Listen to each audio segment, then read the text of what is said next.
Sa iba pa mga balita, pinara ng mga tauhan ng Department of Transportation Special Action and Intelligence Committee for Transportation ang isang babaeng dumaan sa EDSA busway sakay ang pribadong sasakyan.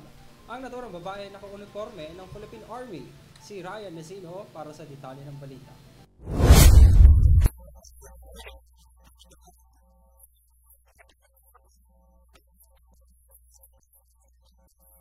Nagmatigas ang babaeng sakay ng pribadong sasakyan na may logo ng Philippine Army sa pinto matapos itong hulihin ng Special Action and Intelligence Committee for Transportation o SAICT.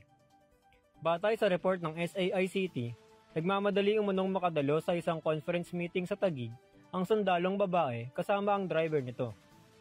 Tumagal ang diskusyon matapos magalit ang nahuling babae dahil ayaw niyang ipresenta ang ORCR at lakas loob pang sinuhulan ang naniket na enforcer. Dahil walang naipakitang ORCR ng sasakyan, agaran itong dinala sa impounding area ng Land Transportation Office o LTO sa East Avenue, Quezon City. Habang binibigyan ng Temporary Operator's Permit o TOP sa LTO, bigla naman itong inilabas ang kaniyang ORCR at tinangkang kasuhan ng enforcer na naniket sa kanya. Ipinataw sa babaeng may-ari ng sasakyan ang paggamit ng unregistered motor vehicle at disregarding traffic sign. Sa ngayon ay wala pang pahayag ang Philippine Army kung kaugnay sa kanilang hanay ang babaeng nahuli.